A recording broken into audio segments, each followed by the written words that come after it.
हाँ तो बच्चों, कैसे हैं आप सब लोग। पिछले लेक्चर में हमने आपको एसिटाइलकोलिन के बारे में बताया था, उसकी फार्माकोलॉजिकल एक्शन कॉन्ट्रिब्यूशन के बारे में बताया। आज के इस लेक्चर में हम अगली कोलिनर्जिक ड्रग्स पिलोकार्पिन के बारे में बात करेंगे। अब पिलोकार्पिन जो है एक कोलिनर्जिक अल्कोलॉइड है, ठीक है। तो इसका जो भी काम होगा वो लगभग सेम होगा जो एसिटाइलकोलिन का ही होता है। ठीक है, एसिटाइलकोलिन आपका कोलिनर्जिक एस्टर है और पिलोकार्पिन आपके कोलिनर्जिक अल्कोलॉइड्स। जो कोलिनर्जिक अल्कोलॉइड जो होते हैं ये बेसिकली दो टाइप के होते हैं। एक होता है नेचुरली, ठीक है, एक होता है नेचुरली अकरिंग और दूसरा होता है सिंथेटिक। नेचुरली अकरिंग में पिलोकार्पिन, मुस्कैनिक, एक्रोलीन आ जाते हैं और जो अदर सिंथेटिक ड्रग्स हैं उसमें आते हैं ऑक्सीट्रिमोलिन।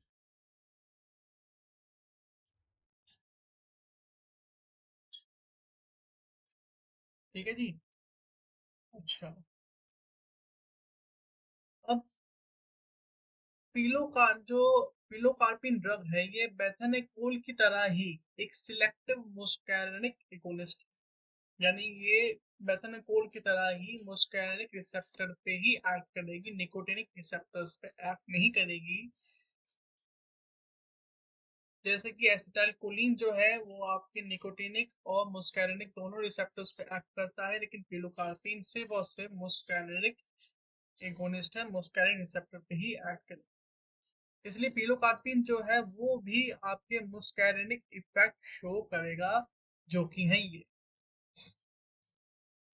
इसमें आप देख सकते हैं कि जो हार्ट है, मुस्कानिक इफेक्ट में जो हार्ट है उसका जो ब्रेडिकार्डिया शो करेगा, उसका जो हार्ट की जो ब्लड प्रेशर है, जो कॉन्ट्रैक्शन फोर्स है, जो पल्स है, वो कम करेगा। ठीक है ना, हार्ट रेट कम करेगा। लंग्स में ब्रोंको कॉन्स्ट्रक्शन करेगा। सीएनएस में आपके कॉग्निटिव फंक्शन इनहेंस करेगा, ग्लैंड्स में सिक्रेशन को इनहेंस करेगा, सलाइवा, स्वेट, टीयर ग्लैंड्स की जो है इसकी सिक्रेशन को इंक्रीज करेगा। आईज में प्यूपिल का कंस्ट्रक्शन करेगा, मायोसिस करेगा। ब्लैडर में जो यूरिनरी ब्लैडर है कॉन्ट्रैक्ट करेगा ताकि मिक्सचुरेशन हो पाए। जीआई ट्रैक्ट की पेरिस्टाल्सिस को इंक्रीज करेगा, जीआई ट्रैक्ट की सिक्रेशंस को भी इंक्रीज करेगा। पिलोकार्पिन, ये काम एसिटाइलकोलिन का भी है और ये काम पिलोकार्पिन का भी है। देखिए, दोनों एक ही क्लास के मेंबर्स हैं, एक ही भाई भाई हैं दोनों। ठीक है तो दोनों कोलिनर्जिक ड्रग्स ही। अब जो पिलोकार्पिन है ये जो मोस्टली इस्तेमाल किया जाता है ये आईज और स्वेट ग्लैंड्स की फंक्शनिंग को इफेक्ट करने के लिए इस्तेमाल किया जाता है। इनका मेजर रोल है पिलोकार्पिन का। ठीक है, तो भाई ये छोटा सा इंट्रोडक्शन था पिलोकार्पिन के बारे में। ठीक है, ये वही चीज जो मैंने आपको समझा दी पहले। Pharmacological action just like acetylcholine, लगभग सेम सेम है। ठीक है, आईज में वो लिखा है मेयोसिस कराता है, ठीक है ना। एक्सोक्राइन ग्लैंड में लैक्रिमिनेशन मतलब टीयर्स का निकलना, ब्रोंकियल एंड गैस्ट्रिक सिक्रेशंस, समझ गए होंगे नाम से। कार्डियोवैस्कुलर सिस्टम ब्रेडिकार्डिया रहेगा, जीआईटी में टोन मोबिलिटी, पेरिस्टाल्सिस इंक्रीज करेगा, इससे क्रैम्प हो सकते हैं और डायरिया भी हो सकता है। ठीक है, यूरिनरी ब्लैडर में रेस्ट्रेशन मसल जो होते हैं यूरिनरी ब्लैडर का कॉन्स्ट्रक्ट कराता है, स्पिंचर रिलैक्सेशन होता है, मिक्सचुरेशन होगा। रेस्पिरेटरी सिस्टम में ब्रोंकियो कॉन्स्ट्रक्शन होगा। ठीक है, ये लगभग सेम ही सेम है, एक बार बस आपको रिवाइज करा रहा हूँ। सीएनएस में ब्लड ब्रेन बैरियर क्रॉस कर सकता है, टर्शियरी अमाइन है। ठीक है, लिपिड सॉल्युबल है। दूसरा स्वेट ग्लैंड्स की बात करते हैं तो डायाफोरेसिस कराता है, एक्सेसिव स्वेटिंग कराएगा। पिलोकार्पिन जो है एक्सेसिव स्वेटिंग कराता है एम3 रिसेप्टर से। और ट्रैक्यू ब्रोंकल ट्री में ब्रोंको कॉन्स्ट्रक्शन कराएगा, स्मूथ मसल कॉन्स्ट्रक्शन कराएगा। ठीक है, ट्रैक्यू ब्रोंकल का मतलब होता है कि जो आपके ट्रैकियास के अंदर जो भी आपके कंडक्टिव पार्ट है, रेस्पिरेटरी सिस्टम में जो भी कंडक्शन पार्ट है, ट्रैकिया, ब्रोंकाई, ब्रोंक्यूल्स, ये सब मिलके आपके ट्रैकियो ब्रोंकियल ट्री बनाते हैं। M3 रिसेप्टर्स और bronchial smooth muscles and GI and glands में ये इफेक्ट करते हैं।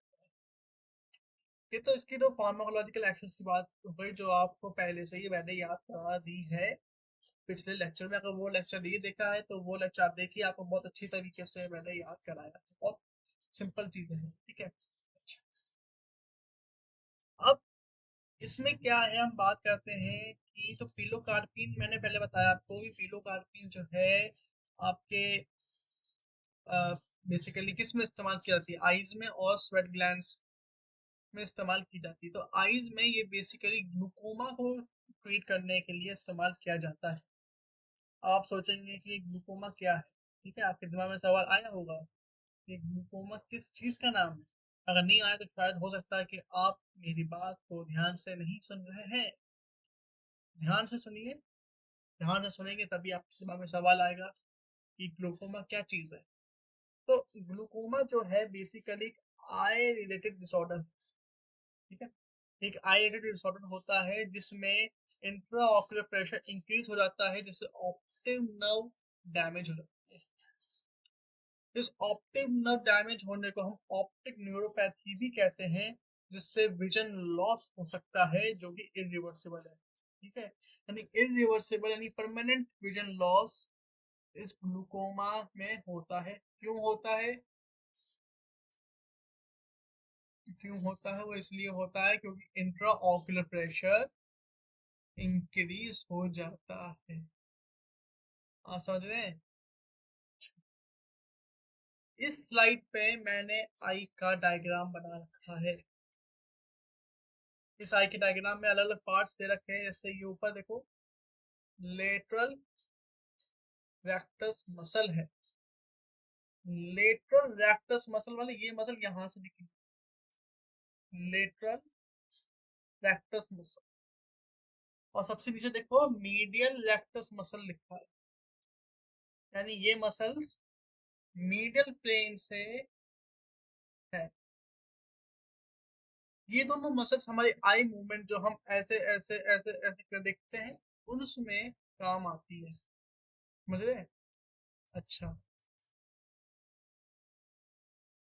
हमने इसको ट्रांसफर सेक्शन काटा है, लॉन्गिट्यूडनल नहीं काटा, ट्रांसवर्स काटा है। तो ट्रांसफर सेक्शन ये दे रखा है इन्होंने, ये लेटरल साइड है, ये मीडियम साइड है, ये लेटरल साइड, ये है मीडियल साइड।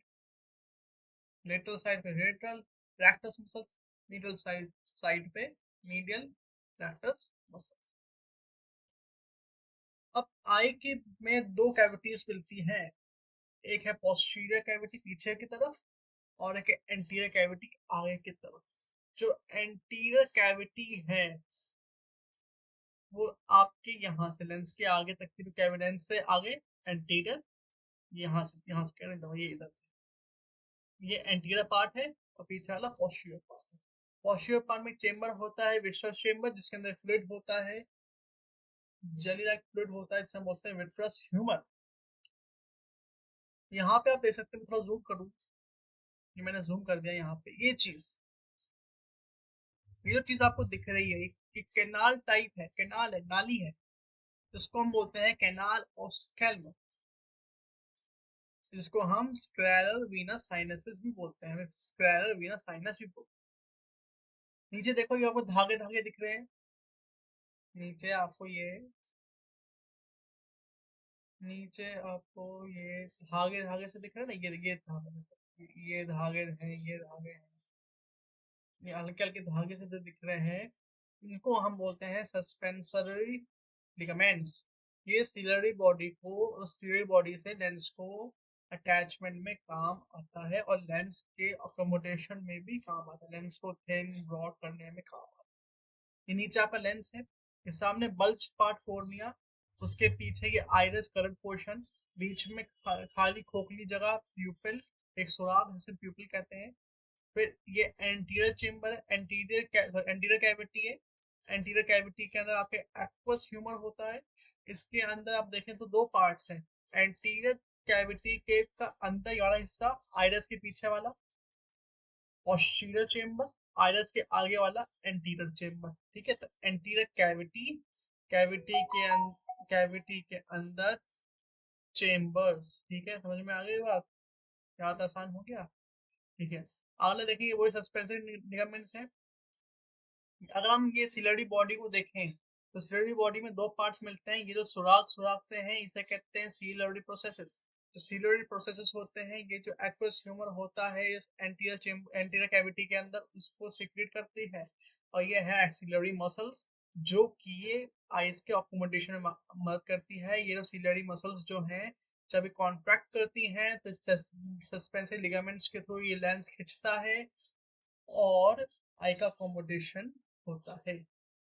इतनी बात समझ में आ गई? अच्छा, सिर्फ अगर हम सिर्फ इस रीजन को देखते हैं, इस रीजन को जो मैंने मार्क करा, ये रीजन, तो ये है। इसमें आपको ये आइरस दिख रहा है, ये आइरस, ठीक है जी। ये पीछे से आपकी स्क्लेरा आ रही है। अच्छा, एक चीज ये थी मैं भूल गया बताना, कि आगे कॉर्निया होता है, पीछे पोस्टीरियर साइड जाता है तो स्क्लेरा बन जाता है। आगे आइरस होता है, पीछे जब पोस्टीरियर साइड आते हैं तो बन जाता है कोरोइड, ठीक है। और फिर ये आपका रेटिना है जो स्क्रीन है, ये फोविया सेंट्रलिस है, एक येलो स्पॉट जिससे हम कहते हैं। इसमें मैक्सिमम रेजोल्यूशन होता है, बहुत अच्छा, बहुत क्लियर इमेज इस पॉइंट पे बनती है। ये आपकी ऑप्टिक नर्व आ रही है, इसमें optic artery central retinal artery और सेंट्रल रेटिनल वीन इसमें है। यहाँ पे आपके ऑप्टिक डिस्क है जिसे हम बोलते हैं ब्लाइंड स्पॉट, जिसपे कोई भी इमेज फॉर्मेशन नहीं होता, ठीक है। अच्छा, बात करते हैं हम इस वाले हिस्से की। इस वाले हिस्से में आप देख सकते हो कि ये जो सुराग सा दिखाया था वो तो स्कैल्प कैनाल है, ठीक है। और इसके ऊपर टिश्यू होता है, इस टिश्यू को बोलते हैं ट्रैबेकुलर मैश, ठीक है। अब ये सब चीजें, इनमें ग्लूकोमा में तीन चीज समझना बहुत इंपॉर्टेंट है। ग्लूकोमा के लिए तीन चीजें समझना बहुत इंपॉर्टेंट है। एक तो आपका ये हो गया, इसका मैं जरा एक तो आपका ये हो गया, ये चीज, ठीक है। एक आपका ये हो गया ट्राइबेकुलर मैश, और एक आपका है सेरिलरी। ये तीन चीजों का एनाटॉमी ध्यान समझना आपको बहुत इम्पोर्टेंट है, ठीक है। अब मैं आपको समझाना शुरू करता हूँ ग्लूकोमा के बारे में। तो ग्लूकोमा बेसिकली क्या है, क्या चीज, हाँ, ये पता नहीं क्या चीज दे रखी है, मैंने हटा दिया से, हाँ। तो ग्लूकोमा को डायग्राम में समझ लिया, तो ग्लूकोमा डिजीज को समझने के लिए आपको सबसे पहले समझनी पड़ेगी स्केल्म कैनाल। स्केल्म कैनाल ये क्या चीज है भैया? स्केल्म कैनाल, स्केल्म कैनाल एक सर्कुलर कैनाल है। क्या है? एक सर्कुलर कैनाल है, मतलब कैनाल का मतलब नली होता है, ठीक है। हाँ जी भाई साहब। तो स्केल्म कैनाल एक सर्कुलर नाली होती है। क्या होती है? सर्कुलर नाली होती है, जो कि कॉर्नियोस्क्लेरल जंक्शन में मिलती है। कॉर्नियोस्क्लेरल जंक्शन में मिलती है और उसके भी पीछे की तरफ पोस्टीरियर साइड में मिलती है, ठीक है। ये जो कैनाल है, अगर हम इस कैनाल की बात करते हैं, तो जो एक्वस ह्यूमर जो सिलोरी प्रोसेसेस से निकलता है, वो इसके थ्रू वो इसके थ्रू इसके थ्रू वीन्स में ट्रांसफर होता है, वीन्स में ट्रांसफर होता है, और होता है और सिस्टेमिक सर्कुलेशन में एंट्री लेता है, ठीक है जी। एक्वस ह्यूमर इस कैनाल के थ्रू वीन्स में पहुंचता है और फिर वीन्स से सिस्टेमिक सर्कुलेशन में एंट्री लेता है। इतनी बात समझ में आई? अच्छा, दूसरी चीज जो होती है वो है ट्रैबेक्युलर मैश। ट्रैबेक्युलर ट्रैबेक्युलर मैश, स्पेलिंग क्या थी? ट्रैबेक्युलर भी आता है, ट्रैबेक्युलर मैश। ट्रैबेक्युलर मैश बेसिकली क्या है? ये एक टिश्यू है। ये क्या है? एक टिश्यू है, ठीक है, जो कि सीव जैसा है, छन्नी जैसा है, सीव जैसा है, ठीक है। ये जो एक्वस ह्यूमर होता है उसको फिल्टर, एक्वस ह्यूमर को फिल्टर करता है। ठीक है, इसका काम क्या है? एक्वस ह्यूमर को फिल्टर करता है। और ये स्कैल्प कैनाल के ऊपर, इस स्कैल्प कैनाल के ऊपर होता है, यानी जो स्कैल्प कैनाल है वो ट्रैबेकुलर मैशवर्क के नीचे मिलती है। यानी आप ऐसा समझ सकते हो कि स्कैल्प कैनाल एक पाइप है और उसके ऊपर जो छन्नी लगी हुई है वो है ट्रैबेकुलर मैशवर्क।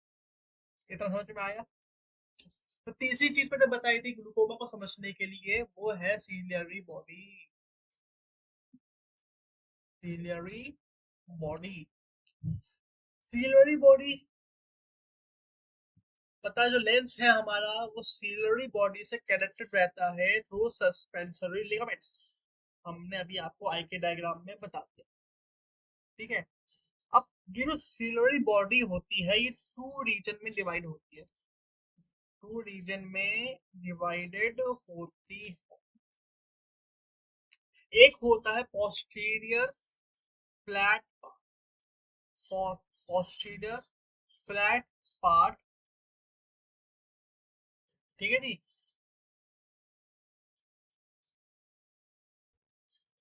जिसे हम पार्स प्लेना कहते हैं। क्या कहते हैं? प्लेन। देखो क्या बोला, पोस्टीरियर फ्लैट, फ्लैट मतलब प्लेन, तो पार्स प्लेना कहते हैं। और दूसरा होता है एंटीरियर फोल्डेड पार्ट, फोल्डेड मुड़ा हुआ एंटीरियर फोल्डेड पार्ट, उसको हम पार्स प्लाइकेटा कहते हैं। समझ में आई? क्या कहते हैं? पार्स प्लाइकेटा कहते हैं। जो पार्स प्लाइकेटा है ये सीलियरी प्रोसेस में मिलती है, सीलियरी प्रोसेसेस में मिलती है। ठीक है, जो मैंने यहाँ पे सीलरी प्रोसेस दिखाया था ना, तो कोई ये सीलरी प्रोसेस, ये जो छोटे छोटे से दो सुराख सुराख से बने हुए हैं, इन्हें कहते हैं सीलरी प्रोसेस। इन सीलरी प्रोसेसेस में फ्रास प्लैकेटा मिलता है। और यही फ्लास पार्स प्लैकेटा जो है ये एक्वस ह्यूमर सिक्रीट करता, सिक्रीट करता है, करता मतलब एक्वस ह्यूमर सिक्रेट करता है। एक्वस ह्यूमर एक जेली लाइक ट्रांसपेरेंट फ्लूइड होता है जो एंटीरियर कैविटी ऑफ द आई में पाया जाता है। विट्रस ह्यूमर जो है फ्लूइड लाइक, मैंने पहले शायद गलत बता दिया कि विट्रस ह्यूमर भी जेली लाइक होता है, नहीं, एक्वस ह्यूमर जेली लाइक होता है, विट्रस ह्यूमर फ्लूइड लाइक। इतनी बात समझ में आ गई है? अच्छा, ये तीन चीज आपने समझ लिया। स्कैल्प कैनाल समझ लिया, पाइप है, ट्राबेकुलर मैसेज वाले की छन्नी है, और सिलोरी बॉडी वो है जो एक्वस ह्यूमर सीक्रेट करती है। तो अब हम बात करते हैं ग्लूकोमा के बारे में। अब होता क्या है, देखो मैं बता रहा हूँ, यहाँ मैंने लिख भी रखा था, फिर से मैंने मिटो दिया है कि सीलरी बॉडी जो है सीलरी प्रोसेसेस के through aqueous humour secrete continuously करता है, जिससे एंटीरियर कैविटी में एक्वस ह्यूमर बढ़ता रहता है। लगातार सिक्रेशन हो रहा है एक्वस ह्यूमर का। एक्वस ह्यूमर जो है एंटीरियर कैविटी में मिलता है, तो एंटीरियर कैविटी में एक्वस ह्यूमर ज्यादा बढ़ रहा है। ठीक है, एक्वस ह्यूमर इंक्रीजेस इन एंटीरियर कैविटी। अब कोई भी फ्लूइड किसी बॉक्स में या फिर किसी वेसल में जब बढ़ता जाएगा तो प्रेशर एक्सर्ट करेगा। ठीक है, प्रेशर एक्सर्ट करेगा, यानी जब एक्वस ह्यूमर उस एंटीरियर कैविटी में भरेगा भरेगा भरेगा तो प्रेशर लगाएगा। उस प्रेशर को हम बोलते हैं, क्या बोलते हैं उस प्रेशर को? Intra ocular pressure, intra ocular, उस प्रेशर को हम बोलते हैं इंट्रा ऑक्यूलर प्रेशर। और ग्लूकोमा ने ठीक है जी, तो इसको हम बोलते हैं इंट्रा ऑक्यूलर।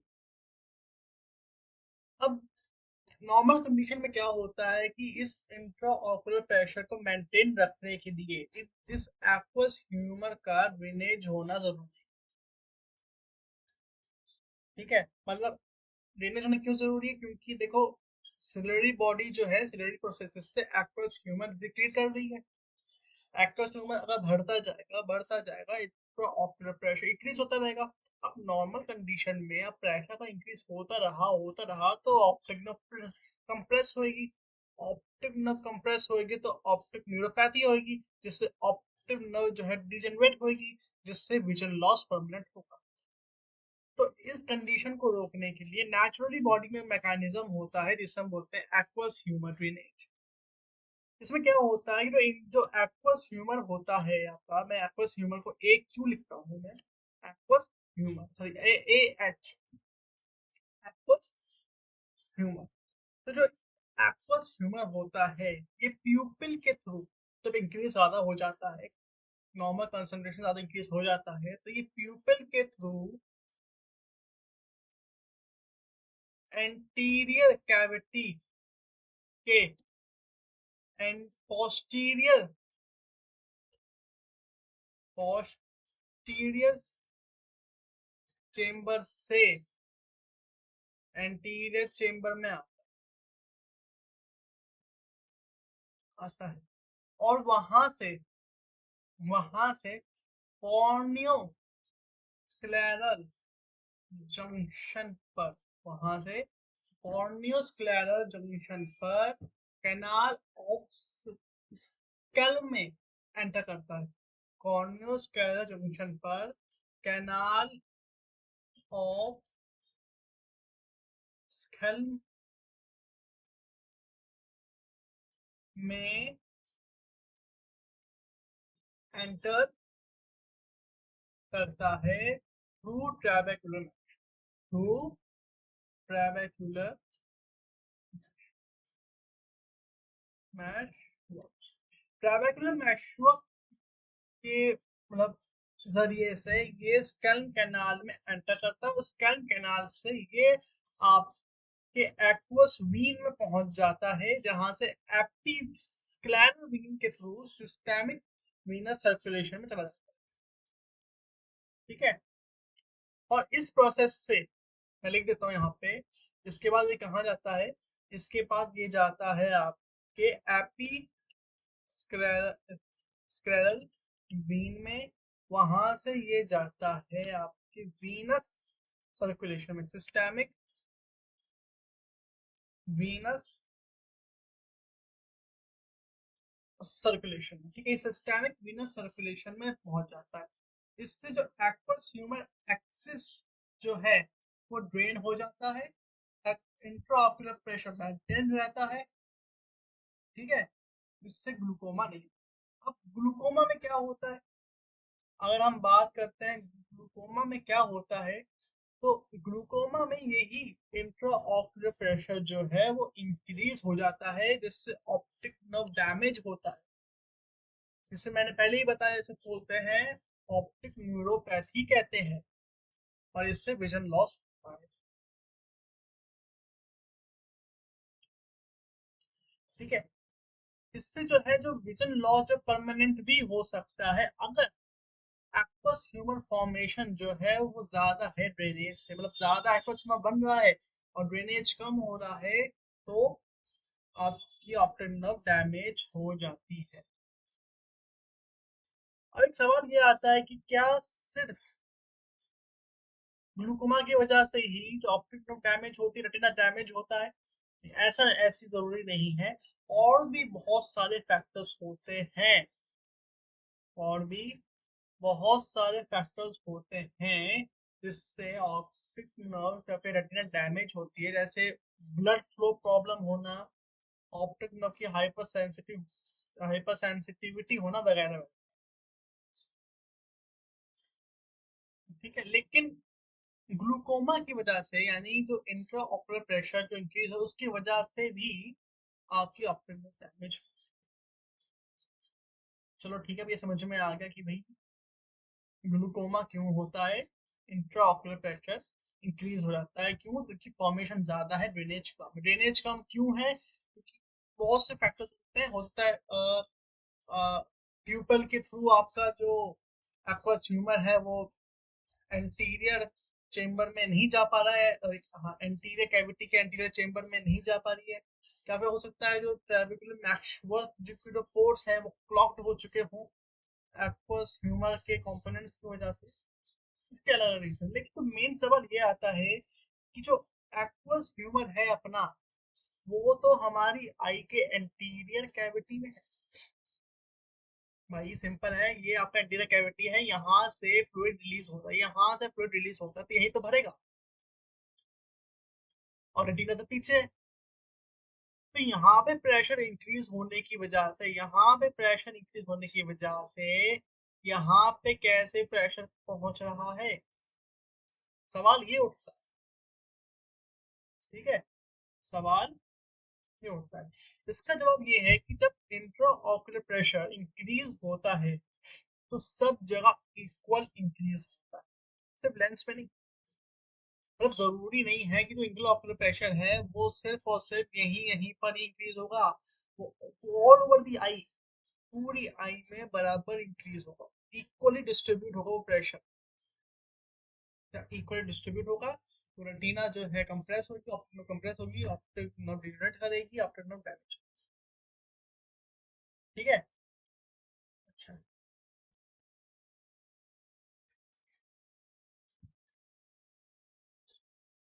तो इसी वजह से अच्छा, अब एक पॉइंट मैं बताना चाहता हूँ इस ऑप्टिक डिस्क के बारे में, जिसे हम ब्लाइंड स्पॉट कहते हैं। इस ऑप्टिक डिस्क को हम लमाइना सिब्रोसा भी कहते हैं। क्या बोलते हैं? लमाइना सिब्रोसा भी कहते हैं। कि वो जहाँ जगह है जहाँ ऑप्टिक नर्व जो है आई में एंटर करती है। You can see that this is the optic nerve is entering the I from this position. इस पोजीशन से ऑप्टिक नर्व जो है वो आई में एंटर करते हैं। और ये बहुत ही वीक स्पॉट होता है, ठीक है जी, बहुत वीक स्पॉट होता है। सबसे सस्पेक्टेबल जो है वो यही स्पॉट होता है और यही मेन स्पॉट है। यहीं से ऑप्टिक नर्व जो है आई के अंदर एंटर कर रही है। ठीक है, ये बात समझ में आ गई? ये मैंने आपको बता दिया। अच्छा, अब बात समझ में आ रही है बढ़िया तरीके से? ठीक है।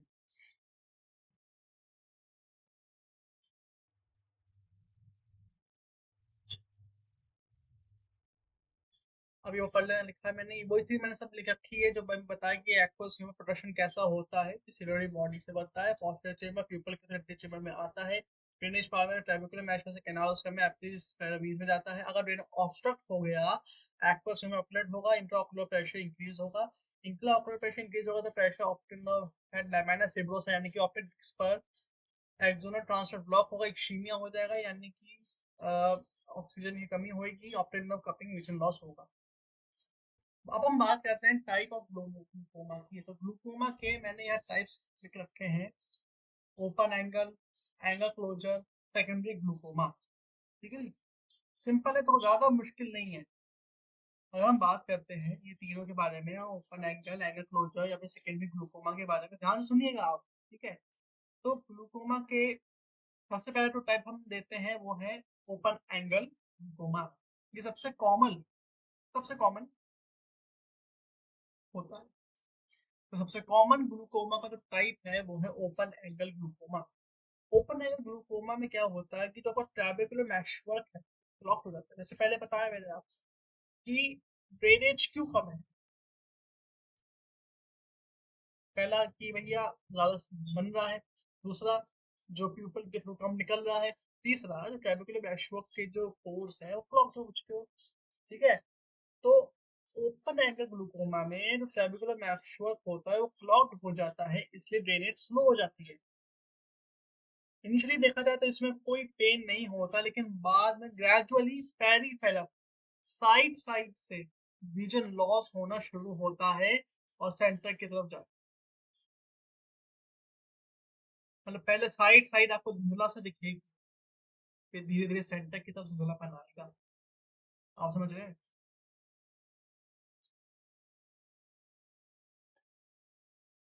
दूसरा होता है एंगल क्लोजर ग्लूकोमा। इसमें जो ड्रेनेज एंगल है वो ही ब्लॉक हो जाता है। ड्रेनेज एंगल का मतलब क्या है कि ड्रेनेज एंगल एक बेसिक समझ लो कॉर्निया और आइरिस के जंक्शन पे एक एंगल बनता है। मैं दिखाता हूँ आपको कहाँ है ड्रेनेज एंगल। देखो यहाँ से देखो, ये क्या है, कॉर्निया है और ये आइरिस है, ये है ड्रेनेज एंगल। ये चीज, ये ड्रेनेज एंगल है। एंगल क्यों, तो कि एंगल की शेप का है ना ये, इसे कहते हैं drainage angle. Open angle glaucoma में drainage angle, sorry open angle glaucoma में ट्राबेकुलर मैशवर्क ब्लॉक्ड हो जाता है। एंगल क्लोज ग्लूकोमा में ड्रेनेज एंगल है वो ही ब्लॉक, आप समझ रहे हो, ड्रेनेज एंगल ही ब्लॉक हो जाता है जिससे सडन इंट्राऑक्यूलर प्रेशर इंक्रीज होता है। ओपन एंगल में कोई पेन नहीं था इनिशियली, पेरिफेरल विजन लॉस था, फिर बाद में सेंट्रल विजन लॉस होना शुरू हुआ। एंगल क्लोजर ग्लूकोमा में पेन होता है, आई में पेन होगा, हेडेक होगा, रेड आई होगी, ब्लड विजन होगा, ठीक है, नॉसिया वॉमिटिंग, ये सब सिम्टम्स होगा। तीसरा है सेकेंडरी ग्लूकोमा। सेकेंडरी ग्लूकोमा जो होता है ये समझ लो ये थोड़ा अलग सा ही है, ये थोड़ा सा अलग सा है। अलग सा क्यों है, क्योंकि ये इंट्रा ऑक्यूलर प्रेशर की वजह से नहीं होता, मतलब होता तो उसकी वजह से ही है, लेकिन इसमें क्या होता है कि जो ऑप्टिक नर्व में जो ब्लड वेसल्स पहुंच रही है, जो ब्लड वेसल्स जा रही हैं उसमें का ब्लड वेसल्स में जो ब्लड फ्लो है वो कम हो जाता है, वो रिड्यूस हो जाता है, जिसकी वजह से ऑप्टिक नर्व को न्यूट्रिशन नहीं मिल पाते हैं और ऑप्टिक नर्व डैमेज हो जाती है, ठीक है। और वैसे इंट्राऑक्यूलर प्रेशर जो होता है वो नॉर्मल ही रहता है, समझ में आ रहे हो, इसका इतना कुछ ज्यादा है मेन इंपॉर्टेंट ये है। Open angle, angle closure, open angle में ध्यान रखने का ट्रेबेकुलर फ्लैश ब्लॉक हो जाता है, एंगल क्लोजर में ड्रेनेज एंगल ही ब्लॉक हो जाता है। रिस्क फैक्टर की बात करते हैं, एज के साथ ग्लूकोमा बढ़ता है, फैमिली हिस्ट्री तो भी ग्लूकोमा हो सकता है, डायबिटीज मिलाइटस हाइपरटेंशन में भी ग्लूकोमा हो सकता है, स्टेरॉइड के इस्तेमाल में मायोपिया में भी रिस्क रहता है ग्लूकोमा का। अब इस ग्लूकोमा के ट्रीटमेंट के लिए हम पीलोकार्पिन का इस्तेमाल करते हैं, ठीक है। ये pilocarpine as a pilocarpine nitrate eye drop के फॉर्म में आता है, ठीक है। इसके अवेलेबल है 1.1 to 4% pilocarpine nitrate eye drop. तरीका क्या है सही करने का, दो तरीके हैं, पहले एक्वस ह्यूमर का प्रोटेक्शन कम कर, ठीक है, दो तरीके हैं भाई साहब, ठीक है, दो तरीके हैं, कहाँ गया, दो तरीके हैं। एक तो एक्वस ह्यूमर का प्रोडक्शन कम करते हैं, एक्वस ह्यूमर प्रोडक्शन लो कर दो। कैसे लो कर सकते हैं, पीलोकार्पिन जो ड्रग है,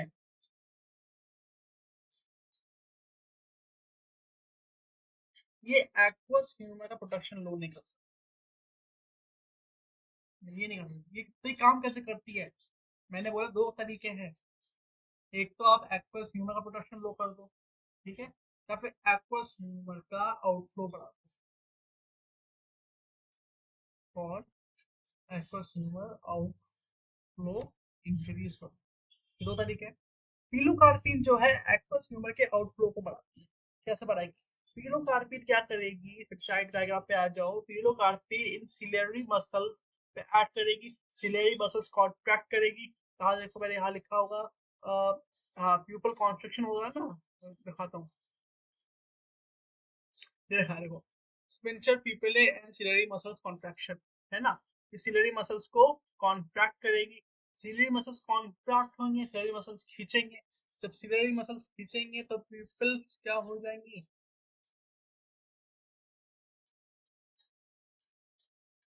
ठीक है, इसमें कॉन्ट्रैक्ट करेंगी, सिलेरी मसल्स जब खींचेंगे तो ट्राबेकुलर मैक्सवर्क भी खींचेगा, ठीक है, जब सिलेरी मसल्स खींचेगी तो ये ट्राबेकुलर मैशवर्क है ये भी खींचेगा, ये ट्राबेकुलर मैशवर्क खींचेगा, जब ट्राबेकुलर मैशवर्क भी खींचेगा तो जो मैशवर्क के जो पोर्स है वो खुल जाएंगे और एक्वस ह्यूमर उससे आसानी तरीके से ड्रेन हो जाएगा। पहली चीज कि पहले सिलरी मसल्स कॉन्ट्रैक्शन से ट्राबैकुलर मैशवर्क भी स्ट्रेच होगा जिससे उसके पोर्स खुलेंगे और ड्रेनेज बढ़ जाएगा। दूसरे तरीका पिलोकार्पी का ही दूसरा तरीका बता रहा हूँ कि सिलरी मसल्स खींचेगी, कॉन्ट्रैक्ट होगी, जो प्यूपिल्स भी कॉन्ट्रैक्ट होंगे। जब प्यूपिल्स कॉन्ट्रैक्ट करेंगे तो आइरिस का जो ड्रेनेज एंगल है वो बढ़ेगा, वो दूर जाएगा। ड्रेनेज एंगल पहले ऐसा था तो ऐसा हो जाएगा, समझ रहे हो? दूर जाएगा, एंगल ओपन होगा, ड्रेनेज इंक्रीज होगा। यह है पिलोकार्पी का तरीका। तो दूसरा तरीका जो मैंने बताया था कि एक्वस ह्यूमर का प्रोडक्शन ही कम कर दो, इनके लिए जो ड्रग्स हम इस्तेमाल करते हैं वो ड्रग्स कौन कौन से हैं? वो हैं आपके beta blockers like timolol, beta blockers जैसे टीमोलोल, या फिर कार्बोनिक एनहाइड्रेस इनहिबिटर जैसे एसीटोजोलामाइड। ठीक है, या फिर अल्फा 2 एगोनिस्ट ब्रोमिनोआइडीन, ब्राई ब्रोमिनोडीन, बुझ रहे हो? टीमोलोल, एसीटोसोलोमाइड, टीमोलोल बीटा ब्लॉकर्स है, एसीटोसोलोमाइड एक कार्बोनिक एनहाइड्रेस इनहिबिटर है, ब्रोमोडीन जो है अल्फा 2 एगोनिस्ट है। इन सभी कैटेगरीज के ड्रग्स को हम लेटर इसी चैप्टर में हम स्टडी करेंगे। ठीक है, तो ये एक्वस ह्यूमर प्रोडक्शन कम करने का काम इन तीन ड्रग्स का है। बाकी आपके पिलोकार्पिन हो गए, कार्बाकोल हो गए, ये आपके एक्वस ह्यूमर के आउटफ्लो को बढ़ाते हैं। दो तरीके से बनाएंगे, या फिर टाइपिकल मैच करके पोर्स ओपन कर देंगे, या फिर ड्रेनेज एंगल को बढ़ा देंगे। सिंपल तरीका है, बात समझ में आ गया?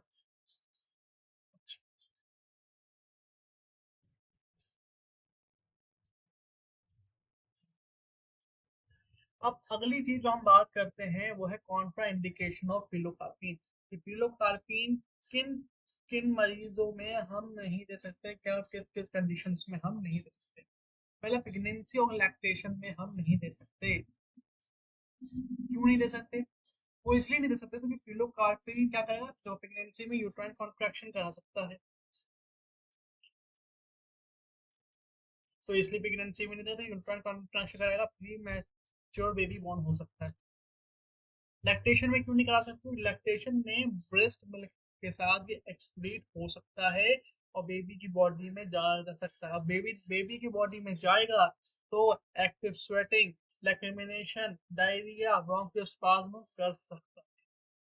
तो इसलिए प्रेगनेंसी में नहीं देते कि ऊपर कंट्रोल करेगा, और लैक्टेशन में इसलिए नहीं करते क्योंकि मिल्क में ये पहुंच जाता है।